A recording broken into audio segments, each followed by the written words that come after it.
আসসালামু আলাইকুম প্রিয় দর্শক, জানিয়ে দেব আজকের সর্বশেষ খবর। আপনাদের সাথে আছি আমি তানজিদ হুসাইন। ইসরায়েল স্বৈরতন্ত্রের দিকে এগিয়ে যাচ্ছে। বিষয়টা খুবই উদ্বেগের। তারা জিম্মিদের পাশে নেই, দেশের জন্য গুরুত্বপূর্ণ বিষয়গুলো তোয়াক্কা করছে না। এই কথাগুলো বলেছিলেন ৫৯ বছর বয়সী রিনাত হাতাশি। গত শুক্রবার জেরুজালেমে সরকার বিরোধী বিক্ষোভে অংশ নেন এই ইসরায়েলি। এই দিন ইসরায়েলের আগ্রাসনের প্রতিবাদে দেশে দেশে ব্যাপক বিক্ষোভ হয়েছে।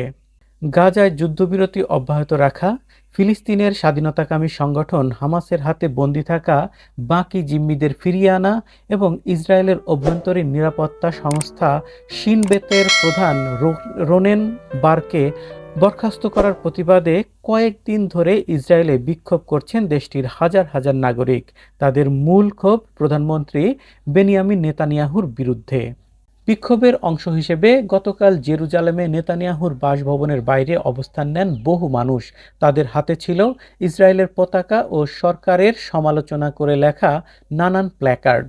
পশ্চিম জেরুজালেমে বিক্ষোভ নেওয়া মাইকেল হালপেরিন বলেন, শিনবেতের বদলে প্রধানমন্ত্রীকে এখন গাজায় মৃত্যুর মুখে থাকা বাকি জিম্মিদের ফিরিয়ে আনার দিকে নজর দেওয়া উচিত।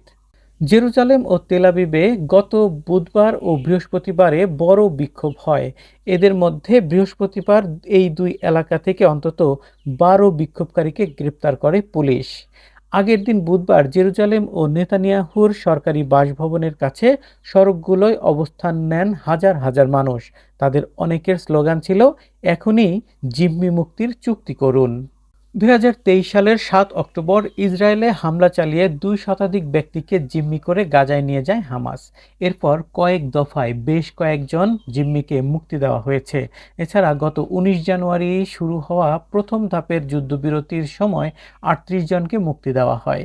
বাকিদের যুদ্ধবিরতির পরবর্তী ২ ধাপে মুক্তি দেওয়ার কথা ছিল। এরই মধ্যে মঙ্গলবার যুদ্ধবিরতির চুক্তি ভেঙে গাজায় হামলা শুরু করে ইসরায়েল। এরপর থেকে টানা ৪ দিন ধরে চলা হামলায় ৫৯০ জনের বেশি ফিলিস্তিনি নিহত হয়েছেন। ইউনিসেফের তথ্য অনুযায়ী যাদের মধ্যে প্রায় ২ শতাধিক শিশু।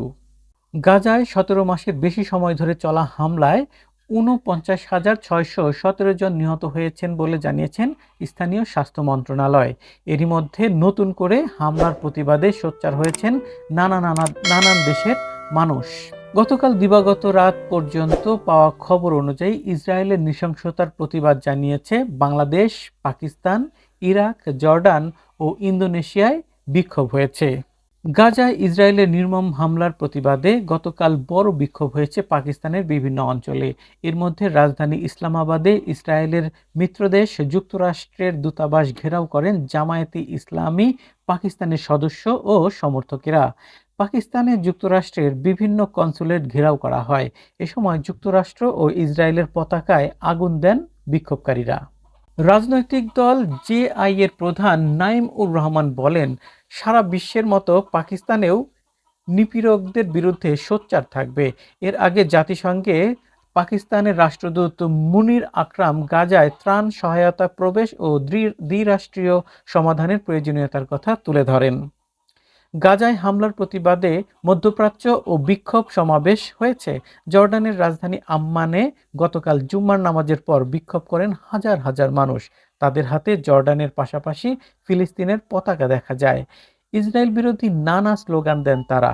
ফিলিস্তিনের প্রতি সমর্থন জানিয়ে বিক্ষোভ হয়েছে ইরাকের রাজধানী বাগদাদেও। ইন্দোনেশিয়ার রাজধানী জাকার্তায় যুক্তরাষ্ট্রের দূতাবাসের বাইরে ইসরায়েল বিরোধী বিক্ষোভ হয়েছে। সেখানে বিক্ষোভকারীদের হাতে ফিলিস্তিনের পতাকার পাশাপাশি ছিল নেতানিয়াহু ও মার্কিন প্রেসিডেন্ট ডোনাল্ড ট্রাম্প বিরোধী প্ল্যাকার্ড। এদিকে গাজায় নতুন করে ইসরায়েলের হামলা নিয়ে উদ্বেগ প্রকাশ করেছেন রাশিয়ার প্রেসিডেন্ট ভ্লাদিমির পুতিন। গতকাল কাতারের আমিরের সঙ্গে পুতিনের ফোন আলাপের পর ক্রেমলিন জানায়, মধ্যপ্রাচ্যের সংঘাত নিরসনে এবং দীর্ঘমেয়াদী শান্তি প্রতিষ্ঠার লক্ষ্যে কাজ করতে প্রস্তুত রাশিয়া ও কাতার। এছাড়াও যুক্তরাষ্ট্রের পার্লামেন্টে দেশটির পররাষ্ট্রমন্ত্রী ডেভিড ল্যামি বলেছেন, ইসরায়েলের ক্ষেপণাস্ত্র হামলায় শত শত ফিলিস্তিনি নিহত হয়েছেন। বেসামরিক প্রত্যেক মানুষের প্রাণহানির ঘটনায় শোক প্রকাশ করেছে যুক্তরাজ্য। প্রিয় দর্শক, আজ এ পর্যন্তই।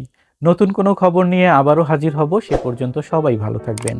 চ্যানেলটিকে সাবস্ক্রাইব করে না থাকলে এখনই সাবস্ক্রাইব করুন এবং পাশে থাকা বেল আইকনটি বাজিয়ে দিন। আর ফেসবুক থেকে দেখে থাকলে ফলো দিয়ে রাখবেন। এতে সবার আগে আপডেট নিউজ পেয়ে যাবেন আপনার নোটিফিকেশনে। আসসালামু আলাইকুম।